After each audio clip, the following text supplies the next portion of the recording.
தென்காசி மாவட்டம் கடையநல்லூர் அருகே ஆய்க்குடியில் மோட்டார் சைக்கிள்கள் நேருக்கு நேர் மோதிக்கொண்ட விபத்தில் 2 பேர் உயிரிழந்தனர். 2 பேர் படுகாயமடைந்தனர். செங்கோட்டையைச் சேர்ந்த சுரேஷும் சுதர்சனும் செங்கோட்டை நோக்கி சென்று கொண்டிருக்கும் போது ஆய்க்குடி பெரியார் நகர் பேருந்து நிறுத்தம் அருகே அரசு பேருந்தை முந்த முயன்ற போது இந்த விபத்து நடந்துள்ளது. இதில் எதிரே இருசக்கர வாகனத்தில் வந்த முத்துக்குமார் மற்றும் ராமையாவும் தூக்கி வீசப்பட்ட நிலையில் விபத்தில் சுரேஷும் ராமையாவும் சம்பவ இடத்திலேயே உயிரிழந்தனர்.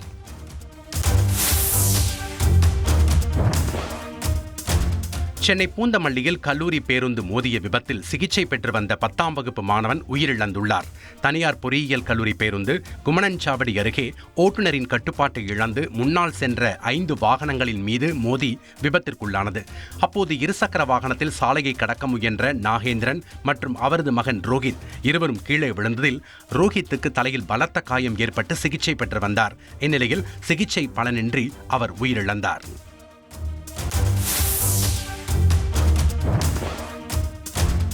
பெருந்துறை அருகே தேசிய நெடுஞ்சாலையில் சென்ற அரசு பேருந்து மணல் திட்டு மேல் மோதி விபத்திற்குள்ளானது. சேலத்திலிருந்து கோவை நோக்கி அரசு பேருந்து 40 பயணிகளுடன் சென்று கொண்டிருந்தது. பெருந்துறை அருகே தேசிய நெடுஞ்சாலையில் கட்டுப்பாட்டை இழந்த பேருந்து அங்கு கொட்டி வைக்கப்பட்டிருந்த மணல் திட்டில் மோதி விபத்திற்குள்ளானது. இந்த விபத்தில் பேருந்தில் இருந்த 20க்கும் மேற்பட்டோர் படுகாயமடைந்து சிகிச்சை பெற்று வருகின்றனர். விபத்து குறித்து பெருந்துறை போலீசார் விசாரணை நடத்தி வருகின்றனர்.